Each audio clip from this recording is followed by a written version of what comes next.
नमस्कार दोस्तों, मैं आपके सामने लेकर आ गया हूँ 11th क्लास का सेकंड लेसन पद्य खंड का। इससे पहले मैंने गद्य खंड के जितने भी लेसन थे अपलोड कर दिए हैं। अगर आपने नहीं देखे हैं तो ज़रूर देखें, और अगर आपको साफ़ नहीं दिखता है वीडियो में तो आप वीडियो की क्वालिटी इंक्रीज़ कर लें। कई बच्चे बोलते हैं कि साफ़ नहीं दिख रहा है, इसलिए मैं आपको बता रहा हूँ। और चलिए शुरू करते हैं। मैं आपको सीधे क्वेश्चन आंसर पर ही ले चलूँगा, और जो भी इसमें पॉइंट समझाने वाले होंगे तो मैं आपको बीच में एक्सप्लेन कर दूंगा। वीडियो को सब्सक्राइब लाइक ज़रूर करें, चैनल सब्सक्राइब करें। चलिए शुरू करते हैं। देखिए पहला क्वेश्चन क्या है आपका कि मीरा कृष्ण की उपासना किस रूप में करती हैं। तो देखिए इसका उत्तर, देखो क्या होता है कि हमें एक प्रत्येक प्रश्न के आंसर को समझना जरूरी है। अगर हम उसको समझ जाते हैं तो हम आराम से कुछ भी लिख सकते हैं, हमें भूलने की दिक्कत नहीं रहती है एग्ज़ाम में। क्यों? क्योंकि हम उसको अगर हम समझ गए होंगे तो हम उसको कुछ भी लिख सकते हैं, ठीक है, अपने मन से बना के भी लिख सकते हैं, लेकिन सही, ठीक है, ज़रूरी नहीं हमको याद करना पड़े। अब देखिए पहला प्रश्न है आपका कि मीरा कृष्ण की उपासना किस रूप में करती हैं। तो देखिए मीरा कृष्ण की उपासना, कृष्ण को अपना सर्वस्व मानती हैं, ठीक है। ये इतना इंपॉर्टेंट नहीं है, जो हमसे पूछा जाए हम वैसी का आंसर देंगे। जैसे देखिए मीरा कृष्ण की उपासना एक समर्पिता, है ना, कि पत्नी के रूप में करती हैं, है ना, यानी वो कृष्ण जी को अपना पति मानती हैं, पति स्वरूप उनकी पूजा अर्चना करती हैं, उनकी उपासना करती हैं। मीरा के प्रभु सिर पर मुकुट धारण करने वाले, मन को मोहने वाले रूपवान हैं, ठीक है। तो अगर आपको नहीं समझ में आया हो तो आप इस तरह से लिख सकते हैं कि मीरा कृष्ण की उपासना उनको पति मानकर करती हैं और स्वयं को उनकी पत्नी, है ना। और मीरा के प्रभु सिर पर मुकुट धारण करने वाले हैं। अगर स्वरूप देखो ऐसा पूछा गया ना, वह स्वरूप कैसा है, तो देखिए मीरा के प्रभु सिर पर मुकुट धारण करने वाले, मन को मोहने वाले मनमोहन हैं, ठीक है। तो इनका स्वरूप है कि जो मुकुट है वो उनके सर पर धारण किया हुआ है, ठीक है। अब हम चलते हैं अगले प्रश्न पर। देखिए आपका अगला प्रश्न है कि भाव व शिल्प सौंदर्य स्पष्ट कीजिए। अब किसका करना है, देखिए पहले हम ये पंक्तियां पढ़ लेते हैं। असुवन जल सींची सींची प्रेम बेली बोई, अबता बेली फैल गई आनंद फल हुई। तो देखिए इसका उत्तर है, पहले तो हम भाव व शिल्प सौंदर्य दोनों बताना है ना। तो भाव सौंदर्य देखिए, ये पंक्तियां कृष्ण भक्त कवित्री मीराबाई द्वारा रचित हैं, ठीक है, एक पॉइंट जी हो गया, ठीक है, मीराबाई द्वारा रची गई हैं ये पंक्तियां। इन पंक्तियों में मीरा की भक्ति अपनी चरम सीमा पर है, यानी इन पंक्तियों में कृष्ण जी की भक्ति उजागर होती है।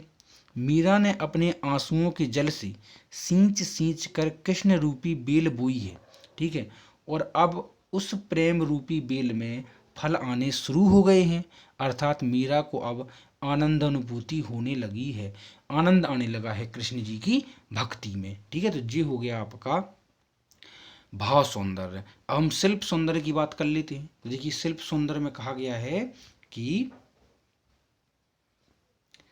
भाषा कैसी है, मधुर है, संगीतमय है और राजस्थान मिश्रित है ना। तो मीराबाई जी भी तो उनकी शादी कहाँ हुई थी, राजस्थान में ही हुई थी, है ना।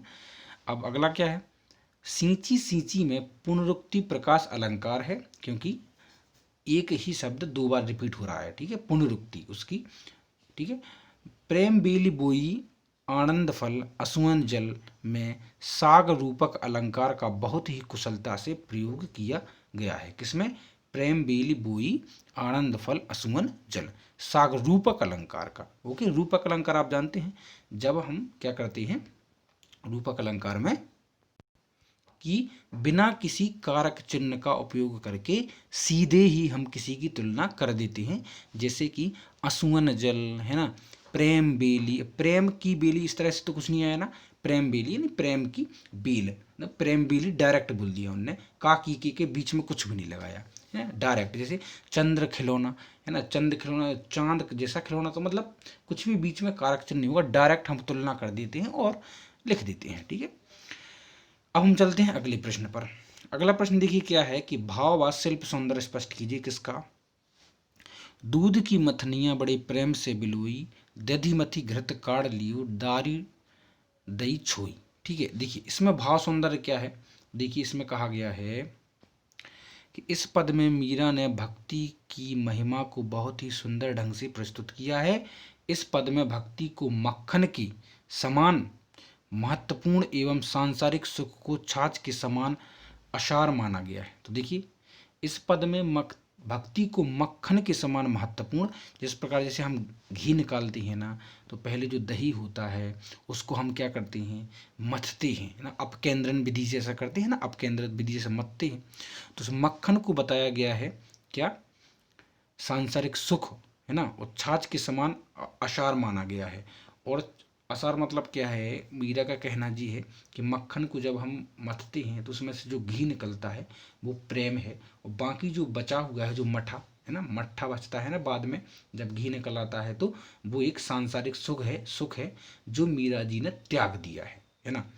वह कहती हैं कि मैंने दूध को मथनिए को बहुत प्रेम से मथा है, इसमें दही को मथकर घी तो निकाल लिया और छाछ को छोड़ दिया है। इस प्रकार इन काव्य पंक्तियों में मीरा संसार के सारी तत्व को ग्रहण करने और व्यर्थ बातों को छोड़ देने के लिए कहती हैं। ओके, अब हम चलते हैं अगले प्रश्न पर। देखिए इसमें सौंदर्य है, शिल्प सौंदर्य क्या कहा गया है कि भाषा मधुर है, संगीतमय है और राजस्थानी मिश्रित है, इससे पहले वाले में जैसा है था। ठीक है, पद भक्ति रस से परिपूर्ण है। ठीक है, भक्ति रस तो है ही इसमें, क्योंकि मीराबाई कृष्ण की भक्ति कर रही हैं। घी और छाछ शब्द प्रतीकात्मक रूप से लिए गए। घी जो है किसके लिए, प्रेम है ना, घी निकलता है जो उसका मतलब कृष्ण जी के प्रेम के लिए, और छाछ जो है वो बाद में छोड़ दिया जाता है, तो जिस सांसारिक सुख जो उन्होंने त्याग दिया है, प्रतीकात्मक रूप से लिए गए हैं। दूध की मथनियाँ छोई में अंत्युक्ति अलंकार है। ठीक है, दूध की मथनियाँ छोई में कौन सा अलंकार है, अंत्युक्ति अलंकार। अब हम चलते हैं अगले प्रश्न पर। अगला प्रश्न आपसे कहता है कि लोग मीरा को बावरी क्यों कहते हैं, यानी पागल क्यों कहते हैं। तो देखिए मैं आपको नॉर्मल बता दूं कि उनने सांसारिक सुख को छोड़ छाड़ कर अपने राजघराने को त्याग कर कृष्ण जी की भक्ति में लीन हो गई और साधु संतों के साथ मिलकर नाचने गाने लगी, इसलिए उनको लोग पागल कहने लगे, बावरी कहने लगे। ठीक है, अगर आपको नहीं पता हो तो। अब हम इसके आंसर देख लेते हैं। देखिए इसका आंसर है लोग उन्हें बावरी कहते थे क्योंकि मीरा कृष्ण भक्ति में अपनी सुध-बुध खो चुकी थी। ठीक है, कृष्ण की भक्ति में, कृष्ण की भक्ति के लिए उन्होंने क्या कर दिया, उन्होंने राज परिवार का त्याग कर दिया था। उसके इस कृत्य पर लोग व परिवार वालों ने उनकी भरपूर निंदा की है ना, परंतु मीरा तो सब सांसारिकता को त्याग कर कृष्ण की अनन्य भक्ति में रम चुकी थी। मीरा की अनन्य कृष्ण भक्ति इस पराकाष्ठा को बावलेपन की संज्ञा दी गई है। मतलब मीरा की इसी जो कारनामा इन्होंने किया कि लोगों की इन्हें बिल्कुल परवाह नहीं की और सांसारिक सुख को छोड़ छाड़ कर कृष्ण भक्ति में लीन हो गई है ना, रम गई, तो इसी को उन्होंने मीरा का क्या कहा, बावरापन या पागलपन। ठीक है, हम चलते हैं। देखो इसी आधार पर बहुत सारे प्रश्नों के उत्तर इस पर मिल जाएंगे, बस आपको इतना ही याद रखना है आपको। देखो चौथा क्या है, विष का प्याला राणा भेजा पीवत मीरा हंसी, इसमें क्या व्यंग छुपा है। तो व्यंग देखना है इसमें क्या छुपा है कि जो उनके जो राणा जी हैं उनने विष का प्याला मतलब जहर का एक कटोरा भर के भेजा और उसको पीवत मीरा हंसी, मतलब हंस के उनने पी लिया। इसमें व्यंग का है। देखिए इसमें व्यंग, मैं आपको नॉर्मल बता दूं पहले, इसमें व्यंग जी था कि वो हंस के पी गई उसको। क्यों, उनको भी जी बताना चाहती थी कि मेरे साथ तो मेरे प्रभु श्री कृष्ण है, मुझे कुछ भी नहीं होने वाला। ठीक है, लीजिए मैं तो इसको पी जाती हूँ, बस इसलिए व्यंग छुपा है। ठीक है, अब हम इसको पढ़ लेते हैं। देखिए मीरा की कृष्ण भक्ति के कारण उनके पति परेशान थे, है ना, कृष्ण भक्ति के कारण उनके पति परेशान थे। उन्हें अपनी कुल की मर्यादा खतरे में मालूम पड़ती थी, है ना। भाई घर की बहू जब बाहर ऐसे नाचे गाए, मतलब बाहर निकल जाए, उस समय तो और जो महिलाओं को पर्दे में रहना पड़ता था। ठीक है, तो उनको मर्यादा की क्या हुई, अपनी खतरे में मालूम हुआ। अतः उन्होंने मीरा को मारने के लिए जहर का प्याला भेजा और मीरा ने भी उसे हंसते हंसते पी लिया। ठीक है, हंसते हंसते मीरा ने क्या कर लिया, उसको पी लिया। परंतु कृष्ण भक्ति के कारण जहर मीरा का कुछ नहीं बिगाड़ पाया। इस तरह यहाँ पर विरोधियों पर व्यंग किया गया है कि वे कुछ भी क्यों ना कर लें, ईश्वर भक्ति करने वालों का बाल भी बांका नहीं हो सकता। ओके, आई होप कि आपको समझ में आ गया होगा। अब हम चलते हैं अगले प्रश्न पर। अब अगला प्रश्न क्या है, मीरा जगत को देखकर क्यों रोती हैं। अब मीरा जी जो हैं जगत को देखकर क्यों रोती हैं, अब ये देख लीजिए आप। अब पहले तो सुनो, इसको मैं नॉर्मल बता दूं आपको कि मीरा जी जो जगत को देखकर इसलिए रोती हैं क्योंकि वो कृष्ण की भक्ति कर रही हैं, तो लोग उन पर ताने कस रहे हैं, उनको किसी भी तरह से बोल रहे हैं, उनको अच्छे से कुछ भी नहीं करने दे रहे, इसलिए जगत को देखकर रो रही हैं, सीधी सी बात ये है। ठीक है, अब हम चलते हैं आंसर पर। मीरा संसार में मीरा संसार में लोगों को मोह माया में जकड़े हुए देखकर रोती हैं। पहला पॉइंट हो गया।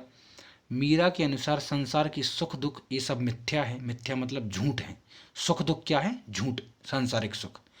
मीरा सांसारिक सुख दुख को असार मानती हैं। असार मतलब छाछ, मठा, है ना, जो बाहर निकाल दिया जाता है।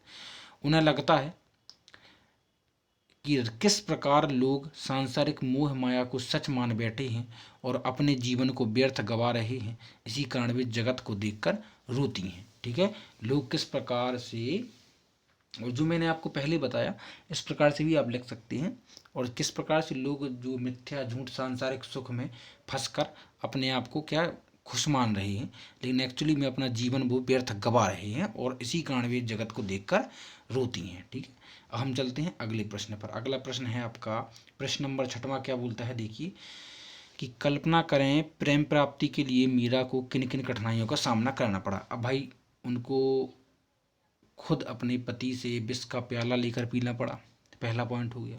अब लोगों की बातें सुननी पड़ी, दूसरा पॉइंट हो गया। लोगों की ने कैसी कैसे उन पर ताने कसे, है ना। अब देखिए हम इसका आंसर आपको देते हैं। क्या है इसका आंसर, कि प्रेम प्राप्ति की राह आसान नहीं होती। मीरा को भी प्रेम प्राप्ति के लिए अनेक कठिनाइयों का सामना करना पड़ा। जैसे सर्वप्रथम तो उन्हें घर परिवार का विरोध सहना पड़ा। ठीक है, पहला पॉइंट हो गया। उन्हें रोकने के अनगिनत प्रयास किए गए होंगे, दूसरा पॉइंट हो गया।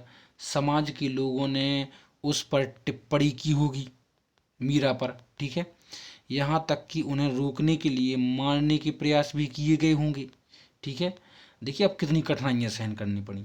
कहा जाता है कि यातनाओं से तंग आकर मीरा ने मेवाड़ छोड़ दिया और मथुरा वृंदावन की यात्रा करती हुई द्वारका पहुंची, है ना, और कृष्ण की भक्ति में लीन हो गईं। ठीक है, अब देखिए इतनी, और जो उनके राणा जी हैं उनने विष का प्याला भी भेजा था पीने के लिए, तो ये भी एक प्रकार की कष्ट ही है। ठीक है, अब हम चलते हैं अगले प्रश्न पर।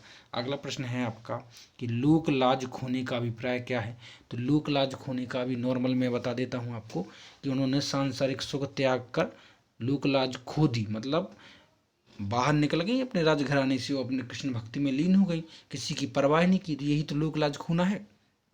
अब देखिए इसका उत्तर क्या इतना बड़ा दिया गया है, तो आप जरूरी नहीं है कि आप इतना बड़ा लिखें, अगर आप समझ जाएंगे तो उसको छोटा करके भी आप लिख सकते हैं।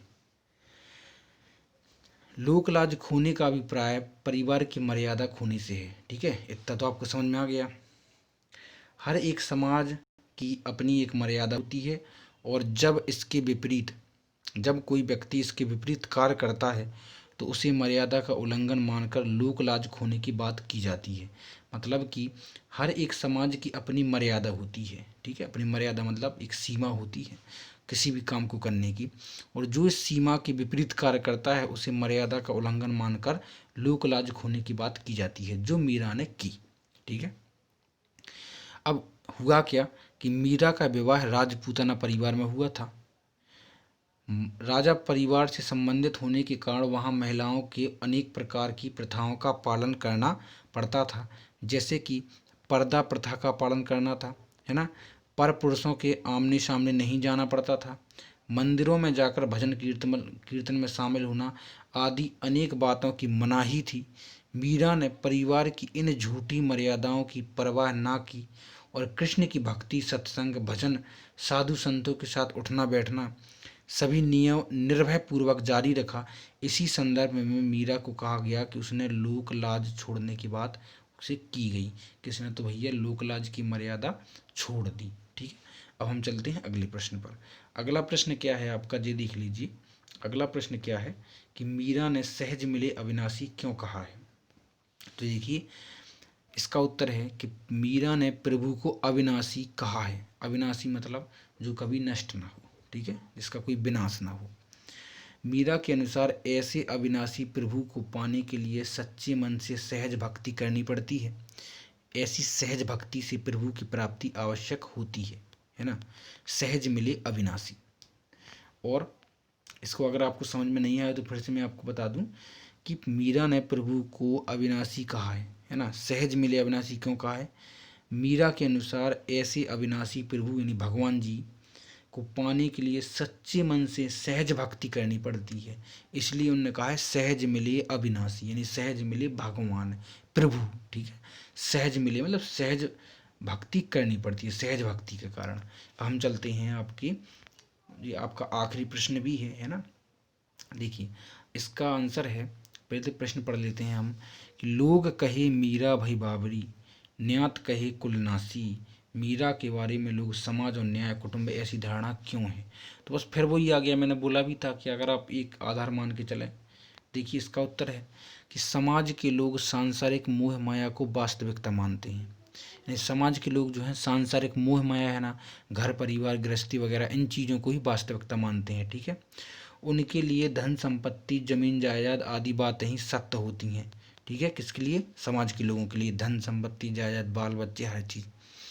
और मीरा को इन सांसारिक सुखों को त्याग करना उनके अनुसार उसे बावली की संख्या में ला खड़ा करता है। यानी कि अगर मीरा ने इन चीज़ों को त्याग दिया, ठीक है, सांसारिक सुखों को, तो अगर उन्हें त्याग दिया तो वे एक प्रकार से बावली हो गई हैं, यानी पागल हो गई हैं, यानी पगला गई हैं वो। उसके विपरीत परिवार वालों के अनुसार मीरा ने कुल मर्यादा की परवाह ना करते हुए मंदिरों में नाचना, साधु संतों के साथ उठना बैठना आदि कार्यों को जारी रखा। अतः वे मीरा के इन कृत्यों को कुल नाश करने वाला भी मानते हैं कि ये कुल नाशन है, इसने कुल का नाश कर दिया, है ना। आई होप गाइस कि आपको समझ में ज़रूर आया होगा। वीडियो को लाइक और चैनल सब्सक्राइब जरूर कर दें और शेयर भी करें अपने मित्रों में। आने वाले जितने भी चैप्टर होंगे वो सब देखने के लिए मिल जाएंगे। और कोई अगर वीडियो आपको अच्छी लगी हो तो चैनल के कमेंट बॉक्स में कमेंट जरूर करें। मिलते हैं अगली वीडियो में। Take care, bye bye.